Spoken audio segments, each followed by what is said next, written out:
Welcome to the underground, you rebel scum. This is the American Expat, and I am here today to talk to you about this, the Sony RX100 VII.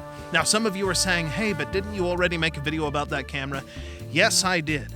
But I got some comments that said that maybe we had focused a little too heavily on its video aspects and not enough on its photographic capabilities. So today, we're going to be focusing on all of the aspects of the camera, especially on its photographic capabilities, because that is probably why you would have this thing. And whether you're a pro or a beginner, this is a great camera to have. It's lightweight, it's compact, it'll fit right in your pocket. It has a versatile 24 to 200 millimeter Zeiss lens, a 1-inch 20.1 megapixel sensor that can take beautiful photos, and I can't wait to get it out into the field and see what it can do.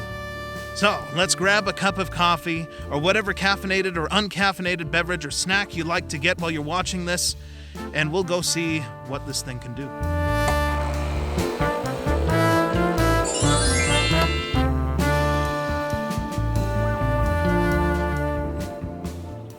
Our photographic journey first takes us to Antelope Island State Park. Driving the 7 miles over the causeway is like entering into another world, a sort of world forgotten by time. We aren't even to the island and I've already got to stop to take a photo. The RX100 VII is off to a good start here. We aren't going to make it far. There are just too many great photo opportunities along this causeway, one of which is coming up. The surface of the lake is like a mirror today. Should be interesting. Not bad. Plenty of detail in the highlights. Nothing too blown out. Here's another shot. Not sure about this one. This camera is really competing with smartphones, so let's try one with the Galaxy S22 and compare them side by side. I prefer the lens flare on the Sony. It's those tiny lenses on smartphones that make it look that way. I've never been a fan of that. Anyway, let's get on to the island.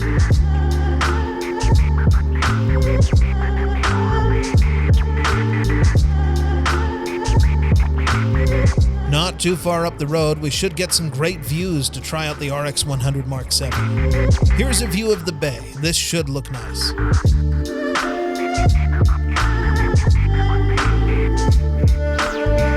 Not bad. Maybe it could do with some better composition, but that's not the fault of the camera. How will the S22 compare? Again, the lens flares on the smartphone, they're awful. It looks like the sun has a kite string. I'm going to try out the zoom lens, and I know just up the street there will be some buffalo. It's good this lens can do up to 200 millimeters. You really don't want to get close to the buffalo. I'm going to do several focal lengths. It's sharp in all of them. How about smartphone telephoto to compare?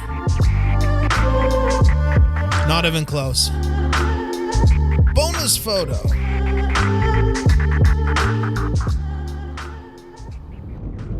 The camera comes with a lot of baked-in photo styles. I know a nice spot to try them out.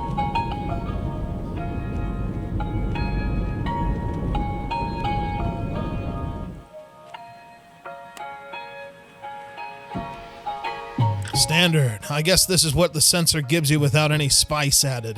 Looks nice. Vivid. Is there more saturation? I can't tell the difference. Natural. I guess natural means less saturation. Clear. Is this just natural with higher contrast? Deep. I feel like we've just lowered the exposure. Light. Seems like deep, but with more exposure. Portrait looks nice. What a handsome fellow. I think landscape has more yellow. I had to come back for this one. I like how it just silhouettes the mountains. Black and white. It's black and white, not a hint of color anywhere. Sepia.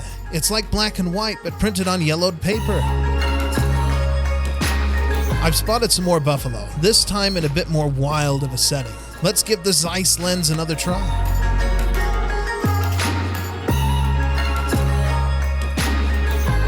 That one managed to get a bit of the car mirror in the corner. That's a little better. Now that's the keeper. How fast do you think I can get rejected by National Geographic? The camera also has a scenes mode. You can select different scenes by pushing the function button on the back of the camera. It's automatic, but without the camera having to guess what you want to do with it. Here is a landscape scene. It did very well, sharp and infinite focus. This mode is for macro. I probably should have gotten in closer to the plants. Okay, well, I would be remiss if I didn't actually show the video capabilities of this camera, because as I said, it can record in a 4K. So, I'm going to turn the dial here to the thing that looks like a film or a video film thing. And let's see, we'll turn it on, flip the little screen up so that we can see what we're doing, and hit the record button on the back. Well, how is it looking? I think that we're doing this a little better than we were the last time in the other video. I tried to use S-Log3, which doesn't mean anything unless you actually do a lot of filming. But yeah, here we are, doing the selfie mode. I'm doing the vlog style here, holding it in my hand. Yeah, I think it works pretty well. Well, I guess we'll see. Is it very good? I don't know. How am I looking here? Should be pretty good. 4K video, ladies and gentlemen, on a little tiny handheld compact camera thing. Yeah, pretty good. Pretty good. The RX100 Mark VII comes with a viewfinder. It's not just there for old school photographers. It's supposed to help in very bright situations. I'm leaving the island and heading out to the Ogden Valley, which just happens to be covered with snow right now. Getting there means going through the Ogden Canyon, but the views on the other side make the crazy winding roads worth traversing.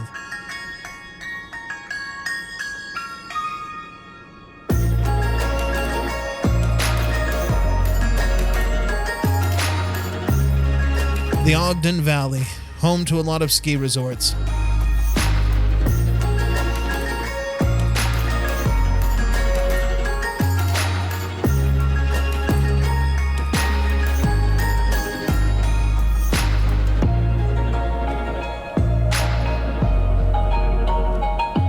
I want to try the viewfinder in a situation with extremely bright light. Well, snow-reflecting sunlight makes things extremely bright, so this little viewfinder should come in handy. There's a lot of detail in the photo, but I think it's a bit dim. The viewfinder worked great, though. It's probably about time to get a bite to eat. I'm heading into the Ogden City here for some sushi. I think it will give the camera another chance at semi-macro photography. People like to post photos of food to social media, so let's see how it does. Not bad, I'd eat it. Well, I mean, I am going to eat it. I love neon signs, and 25th Street in Ogden happens to have a lot of them. For this last set of photos, I want to try to catch some of them here on the street. 25th Street, it's always been a sort of seedy place, but these days it's a great place to go out and get some good food. It's also a great place for photographers. I like how this is turning out.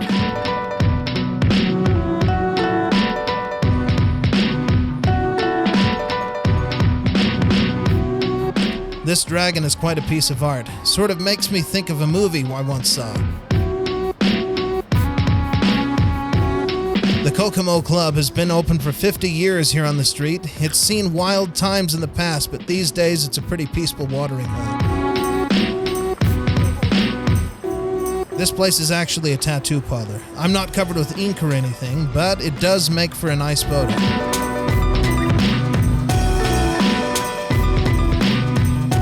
One last shot of the street.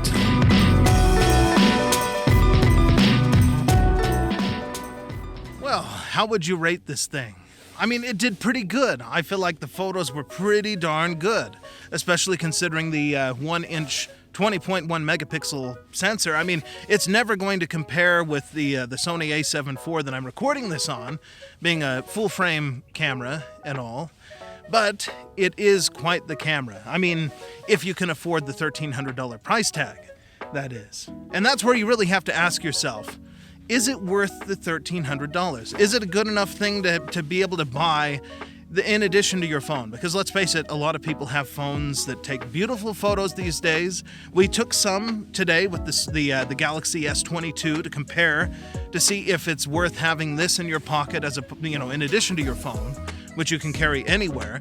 I think that, it makes a huge difference. The lens certainly makes a difference. You can see a difference in the lens flares, the way that the sun looks in the photos and that sort of thing.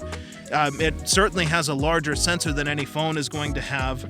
And if you're a photographer, then you definitely want to have something like this on your person, because sometimes it's not convenient to carry around a Sony a7 IV or whatever it happens to be with a bunch of additional lenses and that sort of thing. Sometimes you just need something in your pocket. Maybe you're just walking around town, like we were in Ogden, and you want to take some photos. Well, this comes in handy. You can just pull it out of your pocket. It takes better photos than your phone can do. And great little camera. Oh, and not to mention the zoom lens. You can get up to 200 millimeters.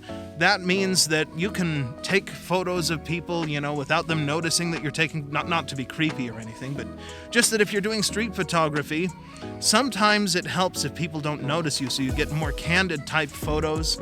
Yeah, it's great. Also, wildlife photography, those bison that we were taking photos of. I feel like if I had gotten close enough with the phone to get the kind of photos that I could get with this, I probably wouldn't be here to finish this video. So, yeah, it's a useful thing to have. When you are traveling, let's say, just going on vacation, somebody like me, of course, is probably going to pack the big camera and lenses because that's what I do, but maybe you don't want to. Maybe it's not convenient. Well, this is easy to throw into a bag and you don't even have to think twice. It's small, compact, lightweight. It's not going to be a problem. So for someone like me, maybe it is worth the $1,300 price tag. I wasn't so sure in the other video because I was focusing more on the video aspects of it, but for photography, I'd say this is a good thing to have. Now, you don't have to get the Sony RX100 VII. There are a lot of pocket cameras, but this is probably the pinnacle of pocket camera technology. So yeah, excellent buy. I guess I'll leave it at that. You guys will have to let me know what you think in the comments. I'll see you in the next one. พะวงหลงเฝ้าสาวเจ้าบางปะกงทางห้วยงงหลงเกอหาโอเวรกรรมจำพราก